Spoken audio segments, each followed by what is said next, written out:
Hi everyone, welcome to the channel doctor Reena economic studies. इस चैनल पर हम चंडीगढ़ पीजीटी इकोनॉमिक्स के सिलेबस के अकॉर्डिंग इम्पोर्टेंट टॉपिक को डिस्कस करते हैं।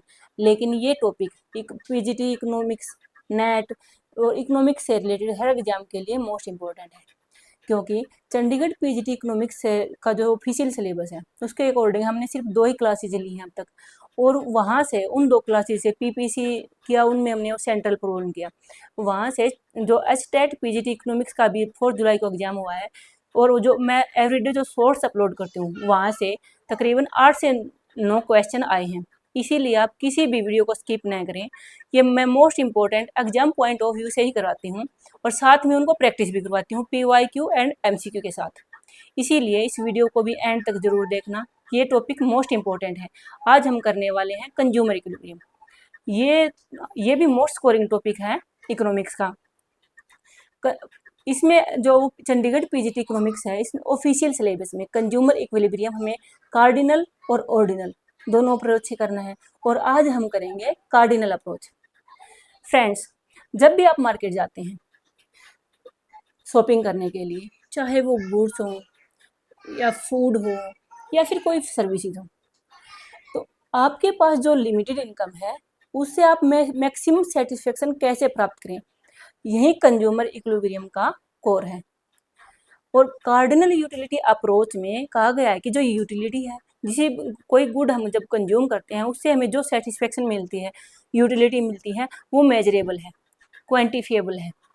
जैसे फॉर एग्जांपल, आप अगर एक बनाना कंज्यूम करते हो तो आप कहोगे कि मुझे इससे 20 यूटिलिटी मिली है, क्योंकि और इकोनॉमिस्ट ने इसको यूटिलिटी को जो कार्डिनल यूटिलिटी अप्रोच में जो इकोनॉमिस्ट हैं उनका कहना है कि जो यूटिलिटी को हम यूटिल में मेजर कर सकते हैं, सेटिस्फेक्शन को यूटिल में मेजर कर सकते हैं।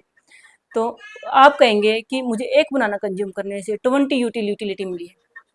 आप अगर एक एप्पल कंज्यूम करते हो तो मुझे 10 यूटिलिटी मिली है। तो इनका कहना है कि जो हमारी सेटिस्फेक्शन है, यूटिलिटी है, वो मेजरेबल है। इसीलिए ये जो अप्रोच है ये इमेजिनरी अप्रोच है।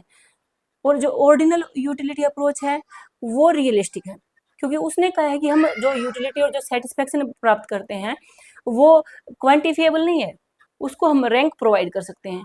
हम ये बता सकते, कंपैरिजन कर सकते हैं कि मुझे बनाना खाने से ज़्यादा यूटिलिटी मिली कि एप्पल खाने से। तो ये है इसका कि कार्डिनल यूटिलिटी अप्रोच एक क्वांटिफिएबल है, मेजरेबल है। इसको आज हम डिटेल में समझेंगे कि कंज्यूमर इक्विलिब्रियम हम समझेंगे utility approach, cardinal utility approach से। अब कंज्यूमर बिहेवियर क्या स्टडी करता है कि इंडिविजुअल है वो अपने सेटिस्फेक्शन को मैक्सिमाइज कैसे करे, एक इंडिविजुअल अपने सेटिस्फेक्शन को मैक्सिमाइज कैसे करे लिमिटेड इनकम और रिसोर्स का यूज करके। तो ये कंज्यूमर बिहेवियर में इस चीज़ की हम स्टडी करते हैं। और कंज्यूमर इक्विलिब्रियम क्या है? इक्विलिब्रियम क्या है? एक ऐसी स्थिति है, एक ऐसा स्टेट है जहाँ कंज्यूमर अपनी सेटिस्फेक्शन को मैक्सिमाइज करेगा अपने जो लिमिटेड इनकम को एक्सपेंडिचर करके डिफरेंट गुड्स पे अपनी लिमिटेड इनकम को एक्सपेंडिचर करके कंज्यूमर अपने सेटिस्फेक्शन को मैक्सिमाइज करेगा। ये है कंज्यूमर इक्विलिब्रियम। और जब ये मैक्सिमाइज कर लेगा, अपनी सेटिस्फेक्शन को मैक्सिमाइज कर लेगा गिवन प्राइसेज पे, तब उसका कोई इंसेंटिव नहीं होगा कि वो अपने कंजप्शन पैटर्न को चेंज करे। मतलब उसके बाद वो अपने कंजप्शन पैटर्न में कोई भी चेंज नहीं करना चाहेगा। इन सब को हम बड़े डिटेल में ग्राफ और टेबल से समझेंगे, तब ये टॉपिक क्रिस्टल क्लियर हो जाएगा। फिर भी अगर कोई भी डाउट हो आपको, कमेंट बॉक्स में अपना डाउट जरूर लिखना। अब कंज्यूमर इक्विलिब्रियम की अप्रोच है कार्डिनल ऑर्डिनल अप्रोच। जो कार्डिनल अप्रोच है उसको मार्शल अप्रोच कहेंगे, इसके अंदर इंक्लूड है मार्शल, जेवन, वालरस। और ऑर्डिनल अप्रोच है वो गिवन बाय है हिक्स एंड एलन। तो यूटिलिटी क्या है? यूटिलिटी एक सेटिस्फेक्शन है जो कंज्यूमर प्राप्त करता है गुड्स को कंज्यूम करके, या गुड्स या कंज्यूम कॉम्बिनेशन ऑफ गुड्स उनको कंज्यूम करके जो कंज्यूमर सेटिस्फेक्शन प्राप्त करता है उसको हम यूटिलिटी कहते हैं। और ये क्या है? जैसे कोई भी इंडिविजुअल है, उसको इच्छा है, डिजायर है कि वो गुड्स या सर्विसेज, जैसे एप्पल है, बनाना है, आइसक्रीम है, चॉकलेट है, कि उसको डिजायर है कि मुझे ये गुड्स कंज्यूम करनी है, वो उसको कंज्यूम कर लेता है।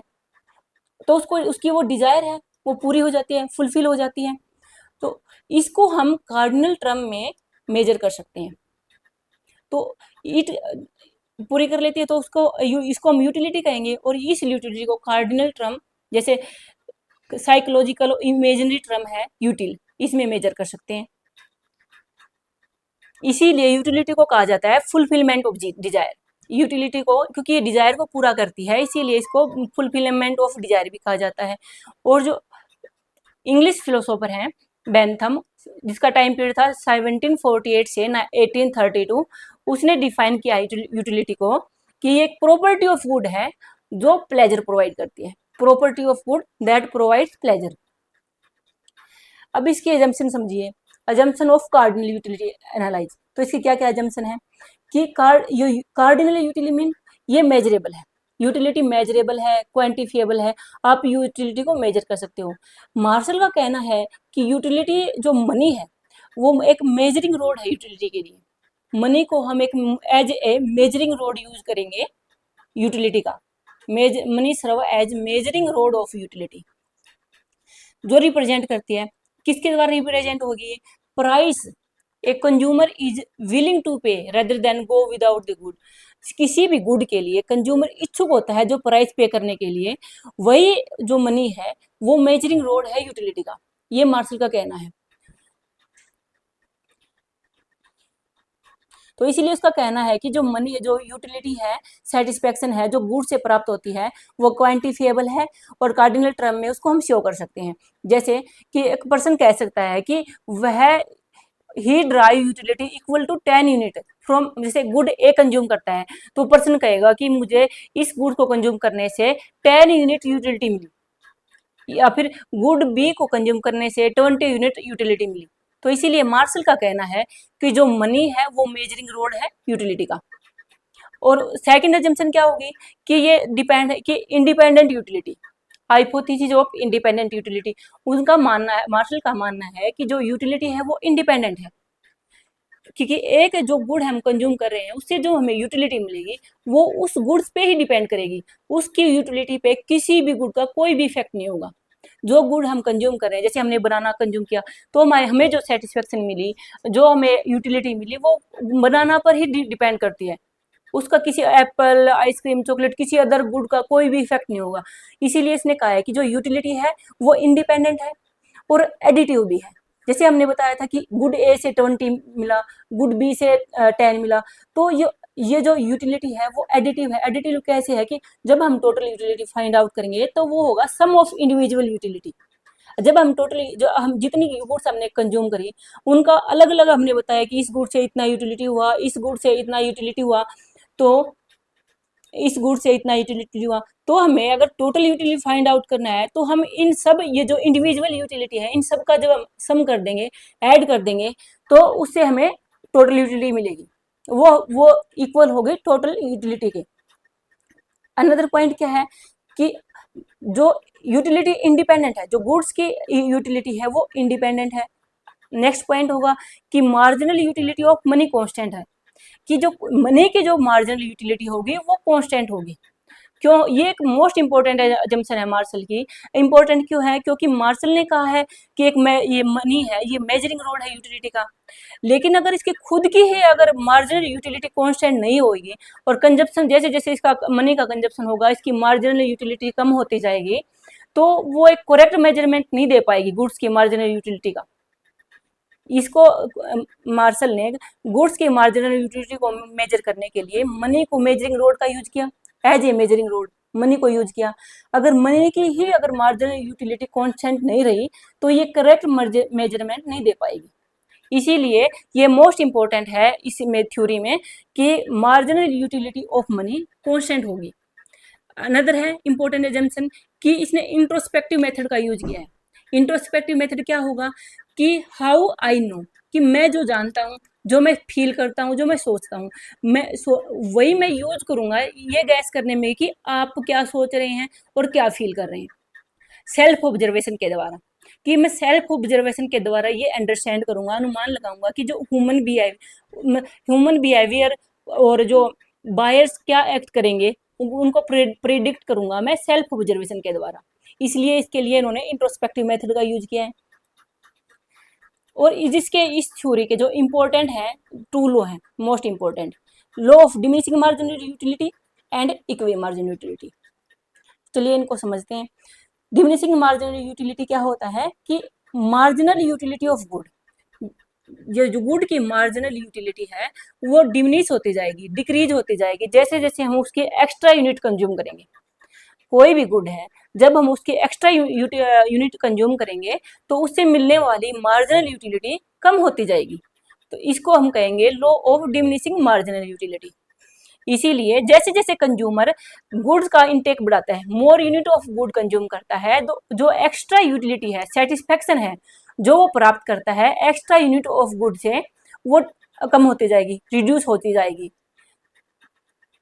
तो इसीलिए इसने कहा है कि जो मार्जिनल यूटिलिटी है वो डिक्रीज होती जाएगी, लेकिन टोटल यूटिलिटी इंक्रीज होगी डिक्रीजिंग रेट पे। इसको भी हम टेबल से समझेंगे, ग्राफ से भी समझेंगे।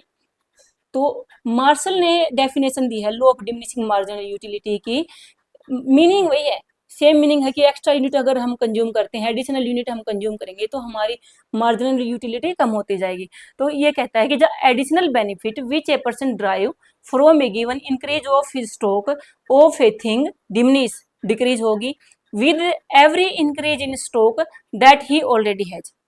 तो जितना स्टॉक उसके पास है उसके वो उसमें एडिशनल करता जाएगा, ज्यादा कंज्यूम करते जाएगा, तो उसकी मार्जिनल यूटिलिटी डिक्रीज होती जाएगी।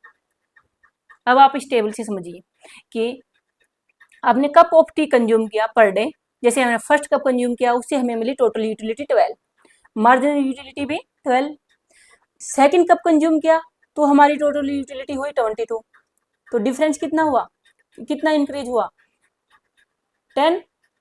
और मार्जिनल यूटिलिटी कितनी हो गई, 2, डिक्रीज हो गई मार्जिनल यूटिलिटी।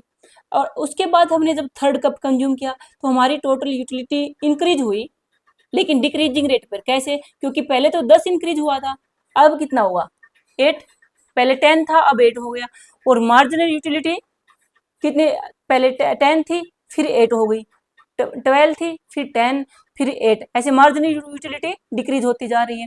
उसके बाद 30 से 36, ऐसे क्या टोटल यूटिलिटी हमारी, जैसे जैसे हम कंजप्शन बढ़ा रहे हैं इस चाय का, तो हमारी टोटल यूटिलिटी डिक्रीजिंग रेट पे इंक्रीज हो रही है और मार्जिनल यूटिलिटी डिक्रीज हो रही है। एक पॉइंट ऐसा पॉइंट आएगा जब उसके बाद भी अगर हम, जैसे आप ग्राफ से समझिए कि जैसे ये Q4 है, Q4 पॉइंट है, यहाँ तक जब हम अपना कंजप्शन बढ़ा रहे हैं, टी का इंडेक्स बढ़ा रहे हैं, तो हमारी जो टोटल यूटिलिटी है वो डिक्रीजिंग रेट पे इंक्रीज हो रही है। और ये पॉइंट है इसका सैचुरेशन पॉइंट, सैचुरेशन पॉइंट। इस पॉइंट पे क्या है, TU मैक्सिमम है, TU मैक्सिमम है। जब TU मैक्सिमम है उस पॉइंट पे MU क्या है, 0 है। जब आप देखिए क्या रिलेशन शो कर रहा है ये TU और MU में, जब TU स्टार्टिंग में इंक्रीज होता है लेकिन डिक्रीजिंग रेट पे और MU डिक्रीज होगा। फर्स्ट रिलेशन ये हो गया। सेकंड क्या होगा, जब TU मैक्सिमम होगा तब MU 0 हो जाएगा। और थर्ड क्या होगा कि जब TU टोटल यूटिलिटी डिक्रीज होगा तब मार्जिनल यूटिलिटी नेगेटिव हो जाएगा। थर्ड रिलेशन ये शो कर रहा है।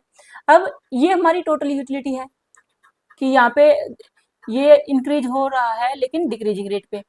अब ये पॉइंट ए है, इस पे हमने फाइंड आउट करना है मार्जिनल यूटिलिटी। अब पॉइंट ए पर मार्जिनल यूटिलिटी कैसे फाइंड आउट करेंगे, हम एक टेंजेंट लाइन ड्रॉ करेंगे, यहाँ पे एक टेंजेंट लाइन ड्रॉ करेंगे, जैसे पॉइंट बी है, जिस पॉइंट पे हमें मार्जिनल यूटिलिटी फाइंड आउट करनी है एक टेंजेंट ड्रॉ करेंगे, बी पॉइंट पे ये सी पॉइंट पे टेंजेंट ड्रॉ करेंगे, और ऐसे यहाँ पे। तो अगर अब हम मार्जिनल यूटिलिटी कैसे फाइंड आउट करेंगे, पॉइंट ए पर slope of total utility, point A पर हम फाइंड आउट करेंगे slope of total utility, means यहाँ पे इसका हम डिफ्रेंशिएशन करेंगे with respect to Q, Q हमारी क्वांटिटी है, तो ये Q1 हमारा मार्जिनल यूटिलिटी हो जाएगा। और ऐसे ही बी पॉइंट पे हम मार्जिनल यूटिलिटी निकालेंगे, सी और टी ये पॉइंट हैं जिन पे हम टोटल यूटिलिटी से मार्जिनल यूटिलिटी फाइंड आउट कर सकते हैं। अब ये जो है मार्जिनल यूटिलिटी, ये जो इसमें है अपर पोर्शन में टोटल यूटिलिटी शो कर रहा है और बिलो में मार्जिनल यूटिलिटी। जो बिलो द करो जितना है ये जो मार्जिनल यूटिलिटी को शो कर रहा है ये इक्वल है इस टोटल यूटिलिटी के। Q2 0 टू Q4 है जो एरिया, वो एरिया और the area under the curve वो सेम है। मार्जिनल यूटिलिटी के अंडर जो एरिया ये एरिया है ये दोनों सेम है। अब आप समझिए consumer equilibrium principle of equi marginal utility के द्वारा। ये law of equi marginal utility क्या कहता है, ये बताता है स्टेट्स दैट कि कंज्यूमर अपनी जो लिमिटेड इनकम है, कंज्यूमर की जो मनी इनकम है वो वे डिस्ट्रीब्यूट करेगा डिफरेंट गुड्स पर, डिफरेंट गुड्स पर कंज्यूमर अपनी मनी इनकम को डिस्ट्रीब्यूट करेगा, ऐसे डिस्ट्रीब्यूट करेगा कि utility derived from last rupee spent. ये इंपॉर्टेंट लाइन है, इस यहाँ से क्वेश्चन आते हैं एग्जाम में, इसको ध्यान से पढ़ना है कि कंज्यूमर अपनी मनी इनकम को डिफरेंट गुड पे इस तरह स्पेंड करेगा, एक्सपेंडिचर करेगा कि जो यूटिलिटी मिलती है, जो उसको सेटिस्फेक्शन मिलती है from last rupee spent on each good is equal. ये इंपॉर्टेंट है, मोस्ट इंपॉर्टेंट है ये लाइन कि last rupee spent on each good is equal, वो इक्वल होना चाहिए।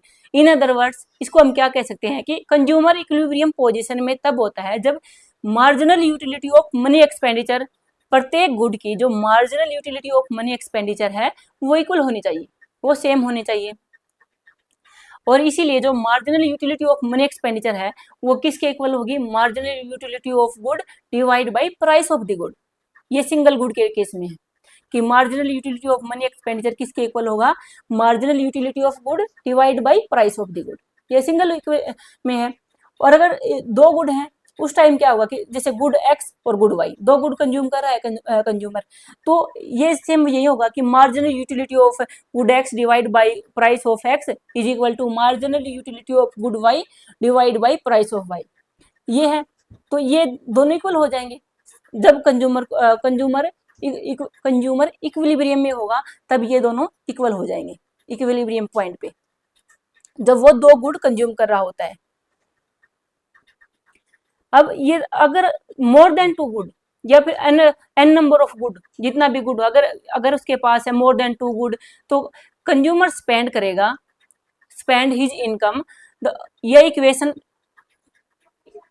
फुलफिल होगी उस टाइम पे। जैसे marginal utility of X divide by P X is equal to marginal utility of Y divide by P Y, तो ये किसके इक्वल होगा, marginal utility of N, means जितनी भी गुड है उन सब का marginal utility of good divide by price of that good equal होना चाहिए किसके, marginal utility of money expenditure के। ये इस सिचुएशन में कंज्यूमर इक्विलिब्रियम में होता है एन नंबर ऑफ गुड के लिए। अब आप समझिए कि प्राइस ऑफ गुड एक्स है वो है 2, और एक टेबल से समझेंगे कि प्राइस ऑफ गुड एक्स 2 है और गुड वाई का प्राइस 3 है। Marginal utility of good X and good Y, X का प्राइस गिवन है 2 एंड वाई का प्राइस गिवन है 3। तो हमने इससे हमें फाइंड आउट करेंगे कि M U X divide by P X, M U Y divide by P Y. तो ये एम यू एक्स को इसके प्राइस से डिवाइड कर देंगे, एम यू वाई को इसके प्राइस से डिवाइड कर देंगे, तो हमें ये टेबल प्राइस फाइंड आउट होगी।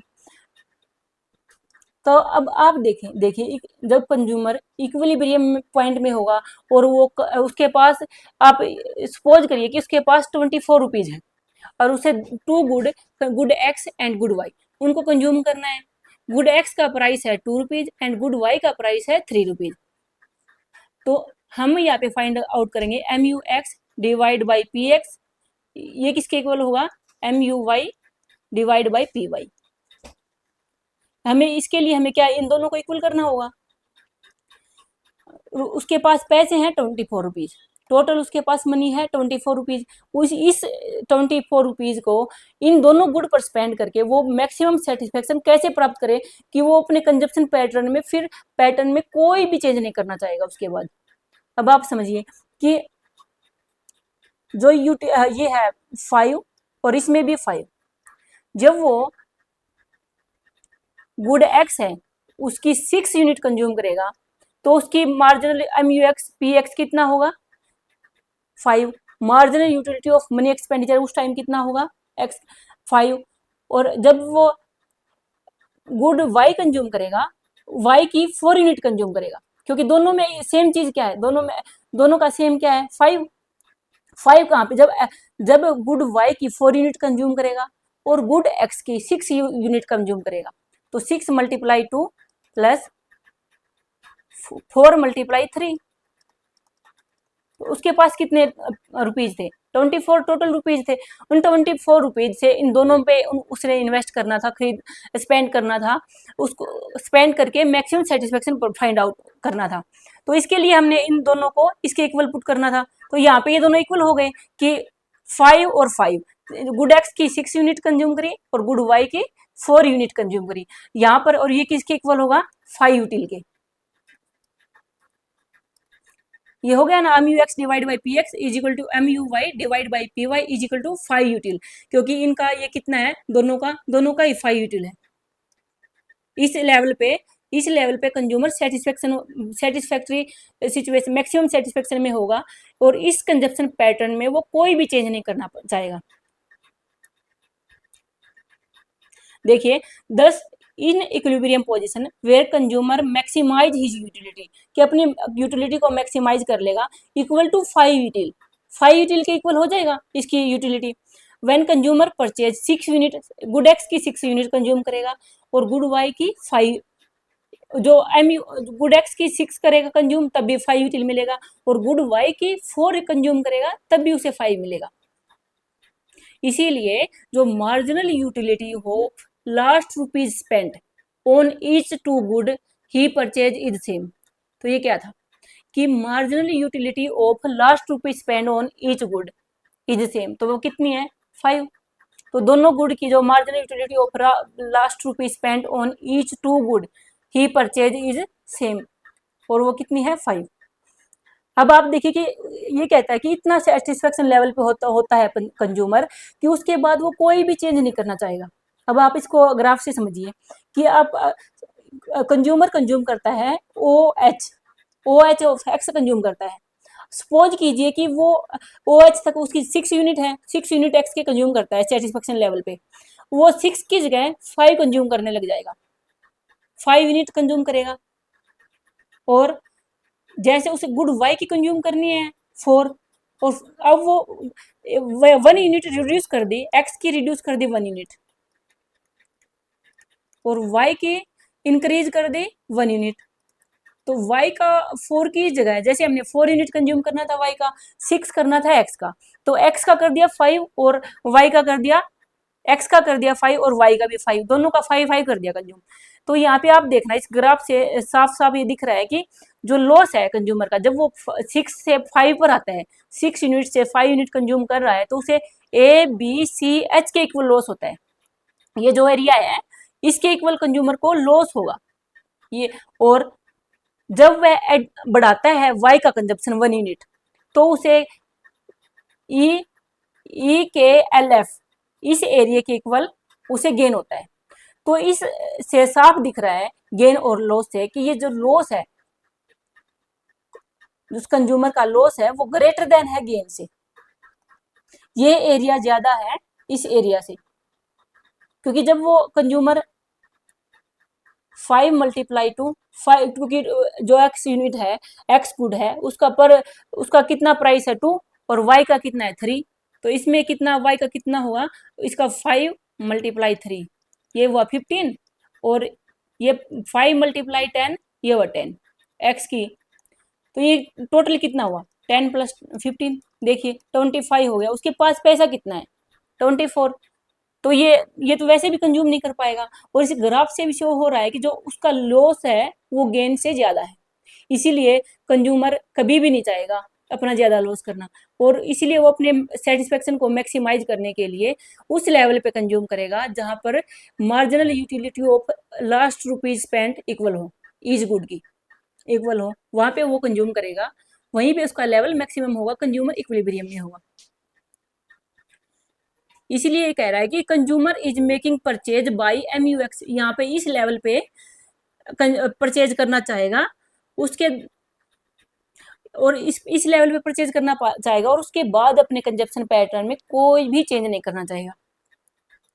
अब इसकी लिमिटेशन समझिए कि कार्डिनल जो इक्वी मार्जिनल यूटिलिटी है उसकी क्या क्या लिमिटेशन है, कि इसने कहा है कि कार्डिनल मेजरमेंट क्या है कि यूटिलिटी को हम मेजर कर सकते हैं, उसके लिए हम last rupee spend on each good उनको इक्वल करेंगे। तो इसने कहा है कि ये जो consumer can cardinally the law assume consumer can measure marginal utility of different commodity and equate, ये मार्जिनल कार्डिनल टर्म में मेजर भी कर सकता है और लास्ट रुपी स्पेंड उनको इक्वल करेगा। बट लेकिन यूटिलिटी क्या है, एक साइकोलॉजिकल फीलिंग है। हम ये तो कह सकते हैं कि हमें ये बनाना खाने से ज्यादा यूटिलिटी मिली है एप्पल के बजाय, ये तो शो कर सकते हैं हम, ये हम बता सकते हैं, ये हमारी फीलिंग है कि हमें कितनी यूटिलिटी मिली, हमें कितनी सेटिस्फेक्शन मिली, ये एक साइकोलॉजिकल टर्म है। तो इसके लिए नो ऑब्जेक्टिव, कोई भी ऑब्जेक्टिव यूनिट का हम यूज नहीं कर सकते, इसीलिए कार्डिनल मेजरमेंट है यूटिलिटी का वो अनरियलिस्टिक है। और इसने क्या किया है कि इंडिविजुअलिटी ऑफ गुड, ये क्या, इसका मतलब क्या है कि जैसे इसने बोला कि last rupee spend on each good हम इक्वल करेंगे। अब आप देखो गुड तो अलग अलग होती हैं, डिफरेंट गुड्स होती हैं, जैसे कंज्यूमर कैसे इक्वल इक्वल इक्वल करेगा, कैसे इक्वेट करेगा marginal utility of last rupee across community, like जैसे कार है, आपने कार, एक गुड है कार और दूसरी गुड है फूड ग्रेन, आप इनकी marginal utility of last rupee spend कैसे इक्वल करोगे, ये भी इम्पॉसिबल है। इसीलिए ये लिमिटेशन है इस लॉ की।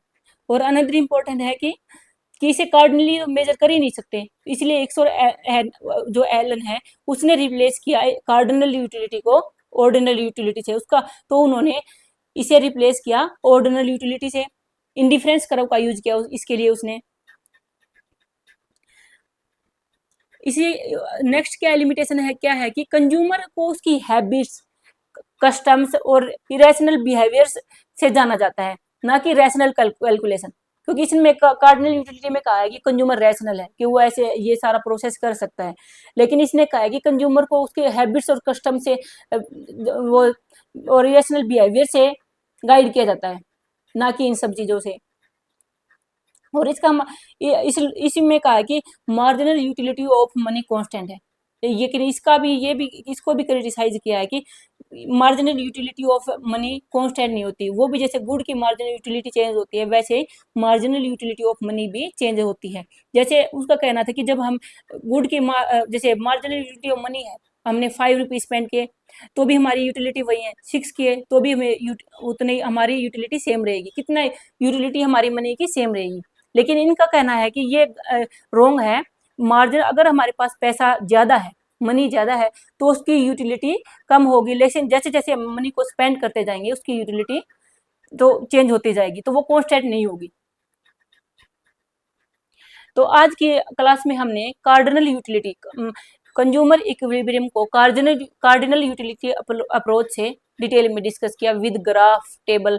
अगर फिर भी आपको कोई भी डाउट है तो कमेंट बॉक्स में अपना डाउट जरूर लिखना और वीडियो को लाइक शेयर एंड सब्सक्राइब जरूर करना, क्योंकि आपका लाइक शेयर सब्सक्राइब मुझे मोटिवेशन देता है। और बेल आइकन जरूर दबाना ताकि नेक्स्ट वीडियो का नोटिफिकेशन आपको टाइम से मिल जाए। इसकी नेक्स्ट क्लास में आज हमने जो ये कॉन्सेप्ट किया है इसके PYQ और MCQ डिस्कस करेंगे। तो थैंक यू।